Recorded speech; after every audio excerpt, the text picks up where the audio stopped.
안녕하세요. 저는 혼자서 딸아이를 키우고 있는 여자입니다.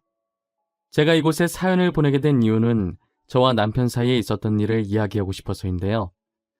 앞서 제가 저를 소개했을 때 혼자서 딸을 키우고 있다는 말처럼 저는 현재 남편과 살고 있지 않습니다. 남편은 살아생전 제게 잘못한 일이 있었는데 이젠 제게 용서받지 못하는 곳으로 영영 떠나버렸어요. 안타깝게도 저희 애기 아빠는 더 이상 이 세상 사람이 아니거든요. 저는 이렇게나마 남편을 용서하겠다는 마음을 많은 사람들에게 알리고 싶었어요. 그러다 보면 정말 남편이 있는 곳까지 제 진심이 닿지 않을까 하고요. 저와 남편의 첫 만남은 그리 특별하지 않았어요. 드라마나 영화처럼 운명 같은 사랑, 그런 건 하나도 없고 현실 그 자체였어요. 저희는 같은 회사에서 같은 날 입사한 동기로 힘든 일이 있으면 같이 도와주고 서로가 서로에게 위로와 희망을 주던 관계였어요. 보통의 입사 동기들과 다를 바가 하나도 없었죠. 입사 초기엔 힘이 되는 존재가 동기밖에 없으니 남편과 저는 자주 만나 술잔을 기울였어요. 둘이서 만나면 상사도 씹었다가 거래처 사람도 씹었다가 아마 안주보다 상사를 더 많이 씹었을 거예요. 저희는 회사 마치고 둘이서 술 마시러 가는 게 습관이 되었을 정도로 자주 만났었어요. 오늘은 무슨 말을 할까 머릿속에 정리하고 서로 먼저 이야기하려고 시동 걸고 그랬어요. 지금 생각해보면 참 별거 없고 직장인이라면 누구나 하는 행동인데 당시엔 얼마나 재밌고 웃기던지 이야기 꺼내려고 준비하는 서로의 모습을 보고 엄청 웃었어요. 그리고 그날따라 서로가 너무 이뻐 보이고 잘생겨 보이는 거예요. 괜히 심장이 간질간질거리고 빠르게 뛰면서 작은 행동에서 얼굴이 빨개지고 그랬죠. 한번 그러고 나니 그 뒤로도 계속 저희도 모르게 서로한테 신경을 쓰고 있더라고요. 처음엔 내가 저 사람을 왜 이렇게 신경을 쓰고 있지 했는데 얼마 지나지 않아서 제가 남편에게 이성적으로 관심이 있다는 걸 깨달았어요. 여직원들과 있는 모습을 보면 괜히 화가 나고 짜증이 나더라고요. 친구한테 이야기를 하니 저더러 동기를 좋아해서 그런 게 아니냐고 하는 거예요. 저는 손사래까지 치면서 아니라고 했죠. 나 요즘 이상해. 매일같이 퇴근해서 술 마시는 동기 있거든? 근데 내가 요즘 그 동기만 보면 머리 정리하고 있고 옷 정리하고 있다니까? 뭐? 네가? 지금도 앞머리가 어디로 뒤집어졌는지 신경도 안 쓰는 네가? 지금 셔츠 단추 하나가 중간에 풀려있는 것도 모르는 네가? 진짜네? 야, 장난치는 거 아니고 나 진짜 진지하다고. 이렇게 아무렇게나 다녀도 신경 안 쓰는 내가 동기를 신경 쓰고 있다니까? 무슨 말이 필요해? 너가 그 동기 좋아하는 것 같구만. 너도 네 마음 알고 있는 거 아니었어? 그러니까 머리도 신경 쓰고 옷도 신경 쓰는 거겠지. 이걸 입 아프게 내가 다 말해줘야 알아? 에이, 설마. 내가 그 사람을 왜 좋아해? 좋아할 이유가 없잖아. 그렇다고 그 사람한테 반할 상황이 있었던 것도 아닌데. 그건 나도 모르지. 매일 술 먹으면서 정들었나 보지. 너 그 사람이 다른 여직원이랑 있을 때 어때? 막 짜증나고 화나지? 그게 좋아한다는 증거야. 남편이 여직원과 있는 모습을 다시 생각해도 화나는 것이 친구 말이 맞았어요. 저는 남편을 같은 직장 동기로서가 아니라 남자로서 좋아하고 있었어요. 제 감정에 워낙 솔직한 사람이라 제가 남편을 좋아하고 있다는 사실을 알아차리고 거절당하든 말든 남편에게 고백해야겠다는 생각이 들었어요. 저희는 평소처럼 퇴근해서 술을 기울이고 있었고 상사를 씹어대고 있었어요. 하지만 다른 점이 있다면 서로가 서로를 너무 의식하고 있다는 점이었어요. 저는 계속 고백할 타이밍만 보면서 괜히 술잔만 손가락으로 빙글빙글 돌리고 있었어요. 아우, 정신없어. 왜 계속 술잔을 괴롭혀요? 표정도 아까부터 심각해서는. 지금 우리 평소랑 너무 다른 거 알죠? 지금 되게 어색해. 그런가? 아닌데. 저 안 심각한데? 평소랑 똑같은데? 저 사실 진혁 씨한테 할 말이 있는데요. 그 있잖아요. 제가 먼저 말해도 돼요? 저도 오늘 가영 씨한테 할 말이 있거든요. 저 요즘 계속 가영 씨만 보여요.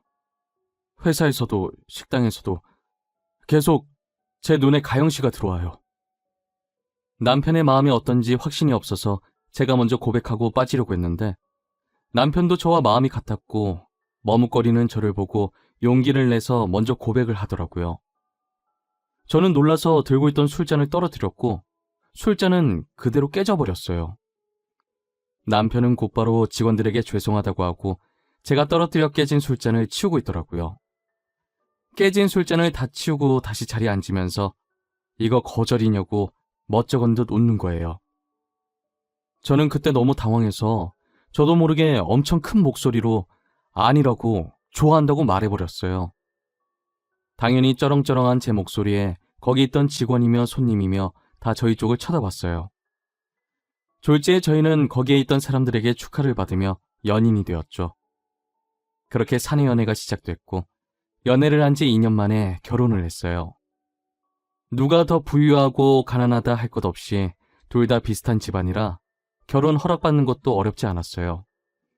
양가 부모님들도 다 좋으신 분이라 저희는 친자식처럼 아끼고 사랑해 주셨어요.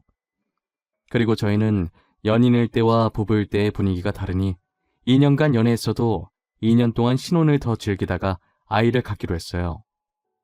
그 전에 저희는 다니던 회사를 계속 다녔고 2년 후 저는 임신 준비로 회사를 그만두게 되었습니다. 저는 딸아이를 낳고 계속 육아를 하고 있었는데 돌연 남편이 회사를 그만두고 온 거예요. 그동안 모아둔 돈이랑 퇴직금으로 사업을 시작하겠다고 하면서 말이에요. 남편이 하는 모든 것에 응원을 하지만 솔직히 사업이라는 게 한 번에 잘 되는 것도 아니고 의지만 있다고 해서 할 수 있는 게 아니기 때문에 반대를 많이 했어요. 하지만 저희 남편은 누구도 못 말리는 똥고집이 있었고 결국 남편 뜻대로 사업을 시작했어요.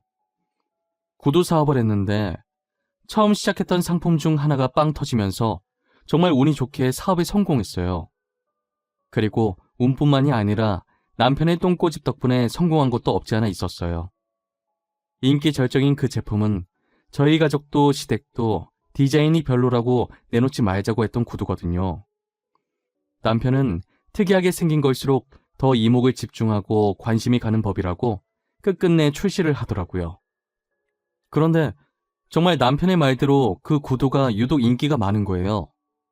모든 제품을 한정판으로 팔았었는데 그 구두는 3차까지 재판매를 해도 계속 판매 문의가 쏟아져서 남편 브랜드 제품 중 유일하게 한정판이 아닌 구두가 됐어요. 날이 갈수록 매출이 늘어났고 통장에 찍힌 액수를 보고 저희 가족 얼굴엔 웃음꽃이 피었어요. 사람이 갑자기 큰 돈을 만지면 변하게 된다는데 저희는 변함없이 사이가 좋았어요. 남편도 연애할 때랑 마찬가지로 한결같이 저와 딸아이에게 잘했고요. 하지만 제 주변 친구들이 걱정을 많이 하더라고요. 야, 나 좀 걱정돼. 원래 갑자기 큰 돈 만지면 눈 돌아서 사람이 변한다잖아. 너네 남편이 지금은 안 그러지만 나중에라도 변하게 되면 어떡해? 꼭 우리 남편이 변하길 바라는 것 같다. 절대 그럴 일 없어.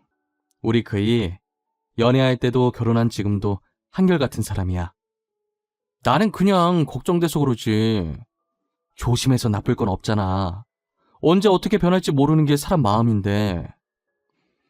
너의 오랜 친구로서 충고하는 거니까 한 귀로 듣고 한 귀로 흘리지 말고 좀 새겨들어. 아이고, 알겠습니다.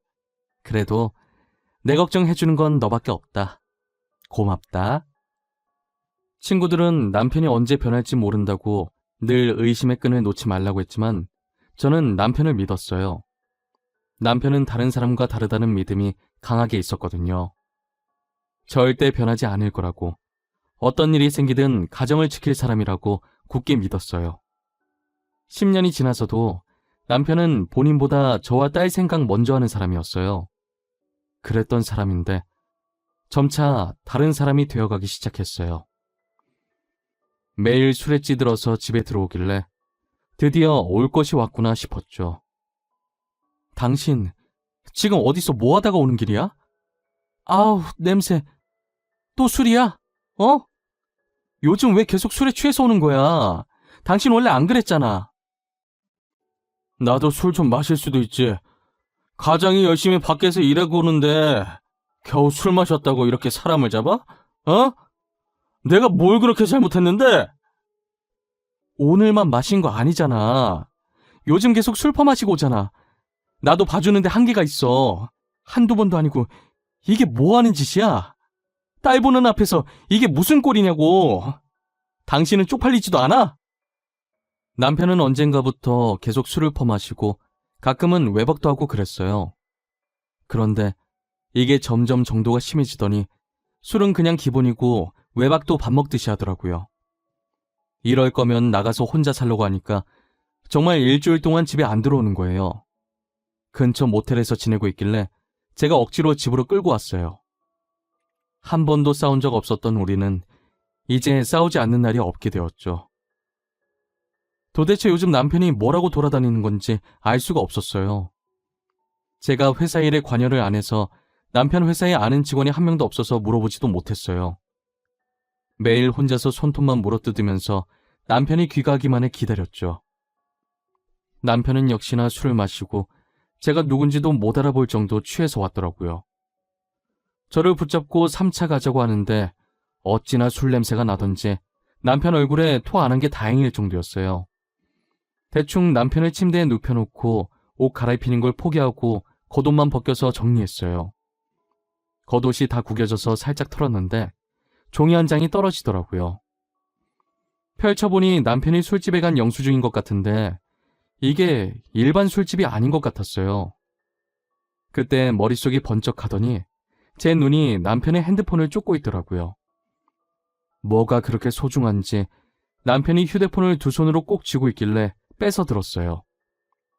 이미 술 취해서 인사불성이라 제가 휴대폰을 뺐는지 뭘 하는지 전혀 몰랐어요. 저는 남편 지문으로 휴대폰 잠금을 해제했고 제일 먼저 메신저를 들어가 봤어요.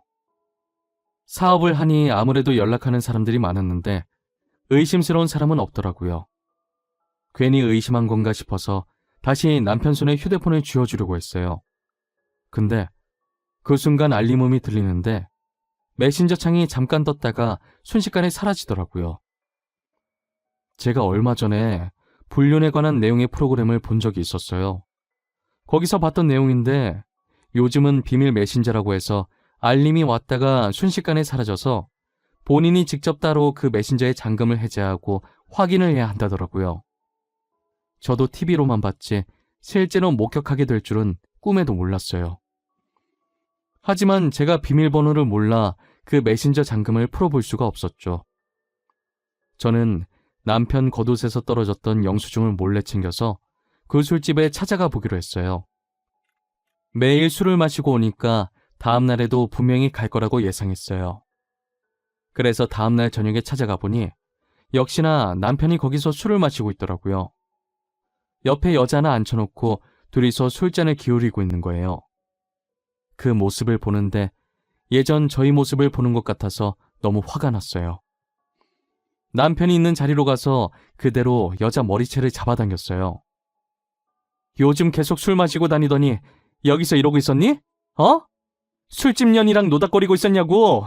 하필 바람이 나도 왜 이런 술집 년이야? 이 아줌마 뭐야? 다짜고짜 내 머리 왜 잡냐고. 오빠, 이 여자 뭐예요? 아닌 여자예요? 머리 좀 놔봐요.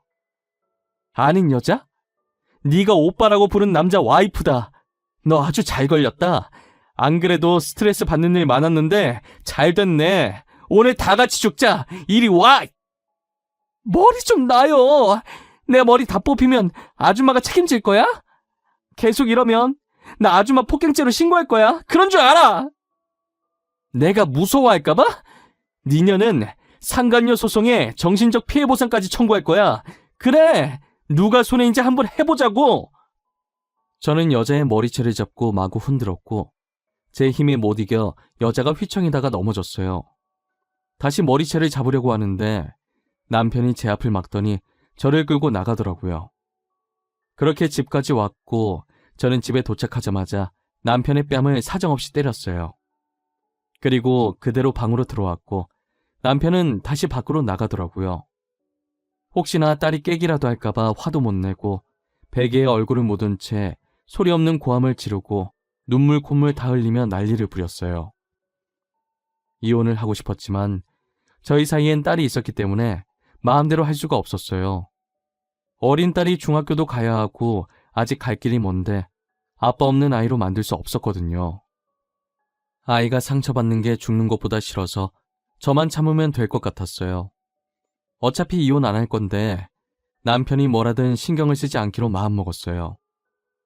그런데 엎친 데 덮친 격으로 남편 불륜 사실에 마음을 가라앉히지 못한 채 친정 아버지까지 사고로 돌아가시게 된 거예요. 제가 차를 잘 몰라서 설명을 들었지만 용어들을 몰라서 자세히 알아듣지는 못했는데 대충 저희 아버지가 신호를 기다리고 있었고 아버지가 서 있던 길 위쪽이 오르막길이었대요.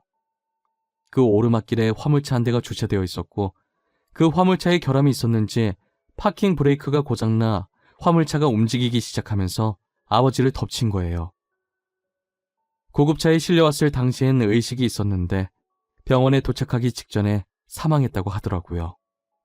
저한테 왜 계속 이런 일이 생기는 건지 제게서 아버지를 뺏어간 하늘이 너무 원망스러웠어요. 신이라는 게 정말 존재한다면 저한테 왜 이러는 건지 따지고 싶었죠. 어머니는 이미 충격에 혼절하셨고 저라도 정신 차리고 아버지 장례식을 지켜야 했어요. 저는 남편에게 아버지 부고 소식을 전했는데 아무런 답이 없더라고요. 장례식 지내는 내내 남편의 머리카락 한 올도 보이지 않았어요. 친인척들이 남편 어디 있냐고 물을 때마다 해외 출장 가서 못 오고 있다고 대충 둘러댔어요. 가영아, 장례식 내내 곽서방이 안 보인다. 설마 곽서방 아직 안 온 거야? 에이, 설마 안 왔겠어? 잠시 화장실 갔거나 우리랑 타이밍이 안 맞았겠지.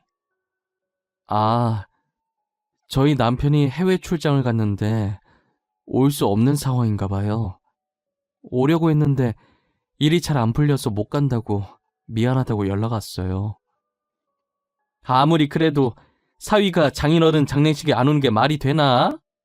일이 가족만큼 중요한가? 곽서방도 참 답답하네. 아무리 사는 게 바빠도 그렇지. 저는 딱히 드릴 말씀이 없어서 멋쩍은 미소만 지었어요. 해외 출장은 개뿔, 또 그 술집에서 여자랑 술 마시고 있을 테지만요. 저는 장례식을 다 마치면 남편과 이혼을 해야겠다고 다짐했어요. 남편이 뭘 하고 다니든 딸을 생각해서 이혼만큼은 안 하려고 했는데 저희 아버지 장례식에 안 온 행동은 선을 넘었다는 생각이 들었어요. 사위라는 사람이 장인어른 마지막 가시는 길에 어떻게 안 올 수가 있나요? 도저히 참을 수 없는 짓이고 이해하고 싶지도 않은 짓이었어요. 친정에서 아버지 유품을 정리하고 늦게 집에 왔더니 남편이 안방 침대에 누워서 자고 있더라고요. 저는 갈기갈기 찢어버리고 싶은 남편 얼굴에 이혼 서류를 던졌어요. 남편은 갑작스럽게 날라온 종이에 놀라는 듯 하다가 이혼 서류라는 걸 확인하고 무덤덤하게 비어있는 부분을 작성하고 도장 찍더라고요. 저는 더 이상 말 섞고 싶은 마음도 없어서 딸아이를 데리고 친정으로 갔어요. 그렇게 저희는 합의 이혼을 하고 길다면 길고 짧다면 짧은 13년이라는 시간 동안 한 집에서 함께 해왔던 결혼 생활을 끝마쳤어요. 막상 이혼을 하고 나니 속이 시원하고 자유를 되찾은 것 같았어요. 제가 무엇을 하고 다니든 더 이상 제 일에 관여할 사람도 없었고 저도 스트레스 받으면서까지 누군가를 신경 쓰고 참견할 일이 없었죠. 저는 남편에게 받은 위자료와 그동안 제가 모아왔던 돈으로 조그만 카페를 하나 차렸어요. 행복했고 아팠던 지난 과거들은 모두 잊고 딸과 함께 만들어갈 미래를 위해 새 출발을 준비했어요. 매출이 엄청난 편은 아니었지만 적잖아는 건 아니라서 즐겁게 하고 있었어요. 딸은 나이에 비해 철이 빨리 든 건지 아빠 이야기하면 제가 속상해할까봐 아빠 얘기는 단 한 번도 하지 않았고 말썽도 안 피우고 씩씩하게 잘 지내주었어요. 혹시나 딸이 아빠 만나고 싶다고 하면 말릴 생각은 없어요. 딸을 세상에서 태어나게 해준 사람인데 제가 어떻게 연을 끊으라고 하겠어요. 딸은 남편을 만나도 저만 남편이랑 안 마주치면 되는 거죠.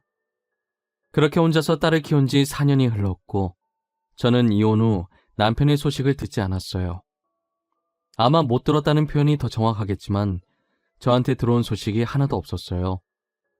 저는 평상시처럼 카페 오픈 준비를 하는데 예전에 남편과 같이 다녔던 회사 직원한테 연락이 온 거예요. 간만에 온 연락이라 무슨 일인가 싶어서 메신저를 확인해 봤더니 부고장이더라고요. 부모님 중에 돌아가신 건가 하고 고인 이름을 확인하는데 저희 남편 이름인 거예요. 저는 바로 문자를 준 직원에게 전화를 걸었어요. 과장님, 방금 보내주신 문자 뭐예요? 이거 저희 애기 아빠 이름 아니에요? 고인 이름 적는 칸에 애기 아빠 이름이 왜... 가영씨, 놀라지 말고 들어. 오늘 새벽에 진혁씨 사망했대. 암으로. 나도 가영씨랑 진혁씨 이혼한 거 알고 보낼까 말까 고민 많이 했는데 안 보내는 건 예의가 아닐 것 같아서. 아, 네. 그러셨구나. 잘하셨어요. 보내주셔서 감사해요. 인사가 늦은 것 같은데 잘 지내세요? 나야 뭐 똑같지. 여전히 회사 잘 다니고. 에휴, 이런 일로 연락하게 될 줄은 몰랐는데. 미안해. 이혼한 사이긴 하지만 그래도 애 아빠니까 잠깐 들렀다가 나도 퇴근하고 들러야겠네. 알겠어요. 알려주셔서 진짜 감사해요. 다음에 시간 되면 한번 봬요.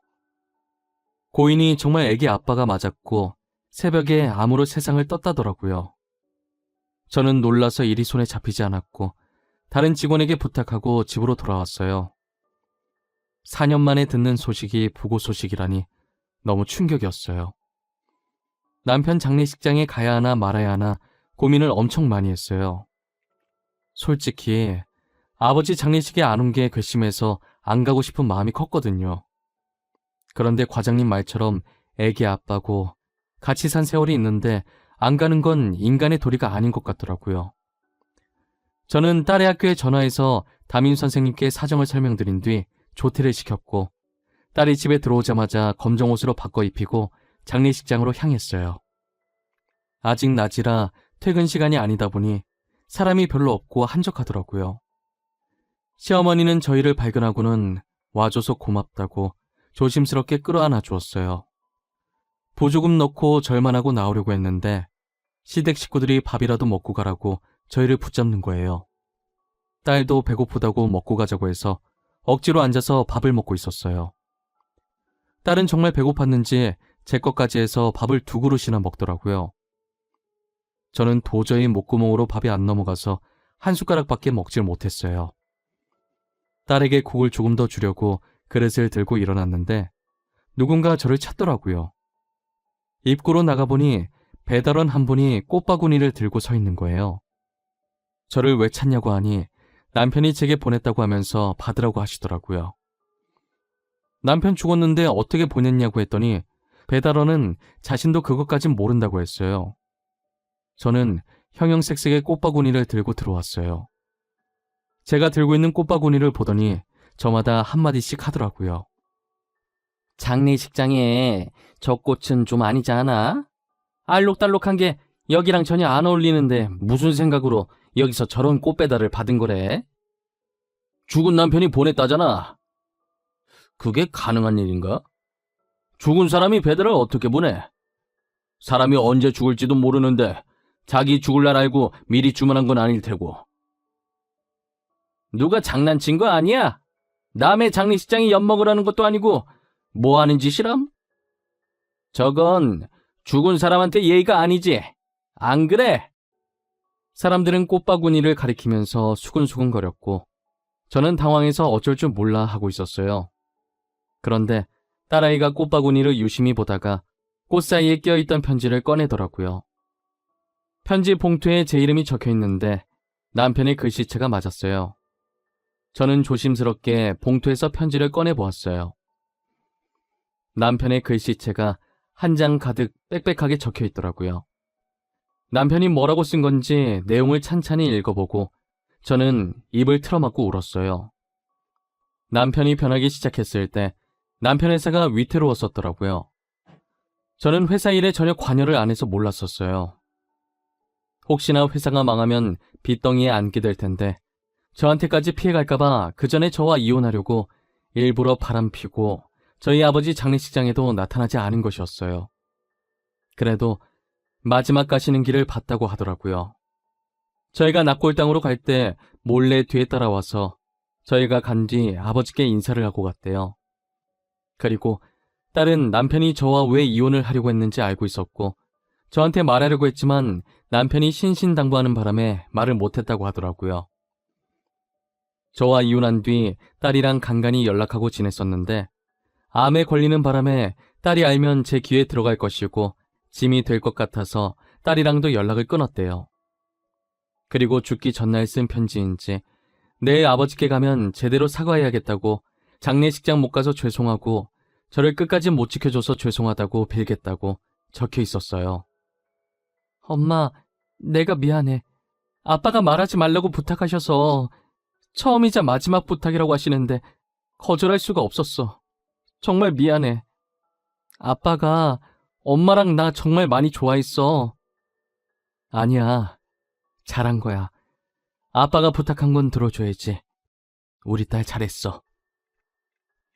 이렇게 된 거 너 탓 아니니까 너무 신경 쓰지 마. 알겠지? 엄마, 진짜 미안해. 그러니까 아빠 너무 미워하지 마.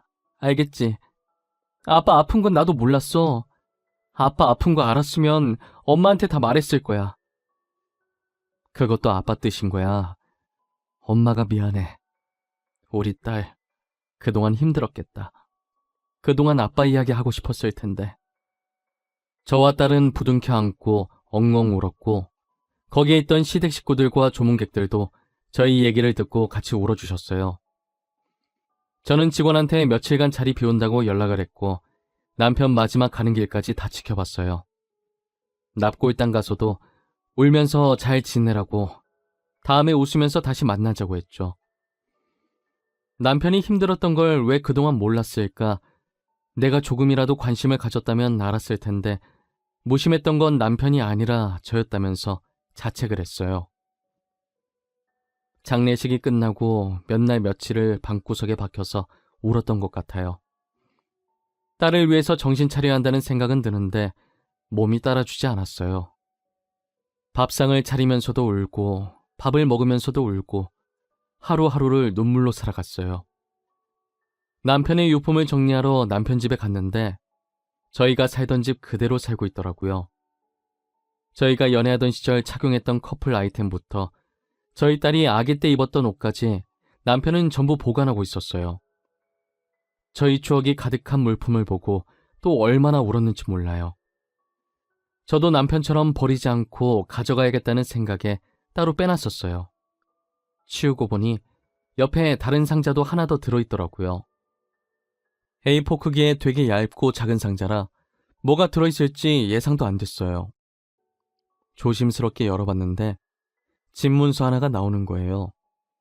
아마도 이 집 집 문서인 것 같았는데 분명 보도됐으면 집도 같이 날아갔을 텐데 어떻게 여기에서 계속 살고 있는지 의문이 들긴 했었어요. 그래서 집 문서를 자세히 봤는데 이 집이 저희 딸 명의로 되어 있더라고요. 아무래도 남편이 부도되기 전에 딸의 이름으로 명의를 이전한 것 같았어요. 이미 저와 이혼했고 딸은 제가 데리고 와서 양육권도 제 쪽에 있으니 남편 회사가 부도 처리되어도 서류상 남남이라 저희 쪽엔 영향이 가지 않았거든요. 집 문서 제일 뒷장에 포스트잇이 하나 있었는데 글자를 보니 이것도 남편 글씨였어요. 줄 수 있는 게 이것밖에 없어서 미안하다는 내용이었죠. 저는 무슨 일이 있어도 절대 이 집을 팔지 않기로 했어요. 그리고 살고 있던 집을 처분하고 딸과 같이 다시 이 집에 들어와서 살았어요. 남편의 물건도 치우지 않고 따로 한 곳에 모아뒀고요. 딸도 다시 이 집에 들어오게 되니 엄청 좋아하더라고요. 새 가족의 추억이 담긴 집이라고 하면서요. 다시 이 집에 들어온 게 그렇게 좋아? 전에 살던 집이 더 넓지 않아? 넓고 좁은 건 상관없어. 난 이 집이 좋아. 아빠랑 같이 살았던 곳이잖아. 아빠랑 같이 있는 기분이야. 나는 절대 이사 안 할 거야. 결혼해서도 여기 살 거야. 네가 결혼해서 여기 살면 나는 어디서 살라는 말이야? 엄마 내쫓으려고? 아니, 엄마도 같이 살면 되지. 난 엄마 모시고 사는 남편 만날 거거든. 이 집에서 엄마랑 나랑 남편이랑 셋이서 살 거야. 무조건. 딸은 여기로 이사 온 뒤로 웃음이 더 많아졌어요. 저도 마찬가지고요. 남편이 아직 결혼 사진을 안 치웠길래 더 예쁜 액자에 넣어서 거실에 있는 협탁 위에 올려놨어요. 재산 분할하는데 남편 사망보험금도 제 앞으로 되어 있는 걸 발견했어요.